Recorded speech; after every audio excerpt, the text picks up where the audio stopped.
आज तपाईहरुको बीच एकदम इम्पोर्टेन्ट क्लास जसमा धेरै सानो छ तर धेरै नै कन्फ्युजन हुन्छ विद्यार्थी भाइ बहिनीहरुलाई। अब ल्याङ्ग्वेजमा सिक्नु पर्ने हो भने नो द डिफरेन्स। अब यस बीचमा डिफरेन्सहरु हेर्नुस् के डिफरेन्स छ, जस्तै कि एमआर को अर्थ के हुन्छ, एमआरएस जुन लेखेको छ कुनै नामको अगाडि त्यो के हो सर, एमएस को अर्थ के हो अथवा एमआईडबल एस को अर्थ के हो। यानी कहाँ मिस्टर, कहाँ मिस्ट्रेस, कहाँ एमएस प्रयोग गर्ने र कहाँ मिस प्रयोग गर्ने।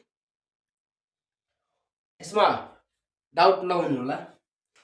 जुन मिस्टर छ यो मिस्टर भन्दाखेरि तपाईले जुनसुकै पुरुष जातिलाई, यानी कि used for all adult man, used for all adult man, एकदम यङ मानिसहरु युवाहरुलाई यानी पुरुष जातिलाई तपाईले मिस्टर भन्न सक्नुहुन्छ। उसको नाम गरे मिस्टर फलानु राख्न, जस्तै मिस्टर राम, मिस्टर श्याम यस्तो नाम राख्न सक्नुहुन्छ।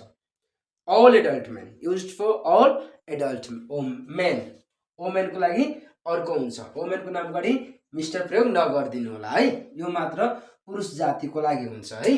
मिस्टर के चाहिँ सर्ट फर्ममा के हुन्छ एमआर लेख्ने गरिन्छ। त्यस्तै तपाईको अर्को रह्यो एमआरएस, यो मिसेसको लागि, यानी युज्ड फर म्यारिड वुमेन, जुन महिलाको म्यारिड भइसकेछ उहाँहरुको नामको अगाडि तपाईले यो सर्ट फर्म यानी कि एमआरएस लगाउन सक्नुहुन्छ, यो लगाउनु होला।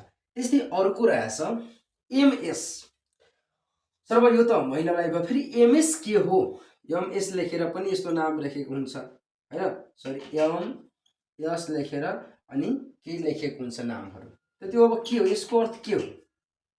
अब यसको अर्थ के हो भनेर used for all adult women, जस्तै तपाईले यहाँ used for all adult men को लागि प्रयोग गरिराख्नु छ, पुरुषलाई प्रयोग गरिराख्नु भएको छ, त्यस्तै तपाईले ऑल एडल्ट वुमेन को लागि यानी तपाईले एमएस प्रयोग गर्न सक्नुहुन्छ, यानी कि मिस की सर्ट फर्म। त्यस्तै अर्को र मिस, यो त नभन् पनि सबैले थाहा हुन्छ। मिस भन्दाखेरि तपाईले युज्ड फर गर्ल्स और सिंगल वुमेन, यानी कि गर्ल्सहरुको लागि वा सिंगल वुमेन, सिंगल महिलाहरु यानी अविवाहित महिलाहरुको लागि तपाईले यो मिस को प्रयोग गर्न सक्नुहुन्छ।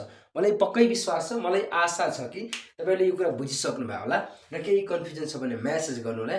र तपाईले यहाँलाई म जानकारी लागि भन्न चाहन्छु कि अनलाइन क्लास तपाईको क्लास 9, 10 र 11, 12 को लागि सुरु भइसकेको छ। तपाईहरु पनि यदि इच्छुक हुनुहुन्छ गर्न चाहनुहुन्छ भने पक्कै तपाईहरु सम्पर्क गर्नु होला।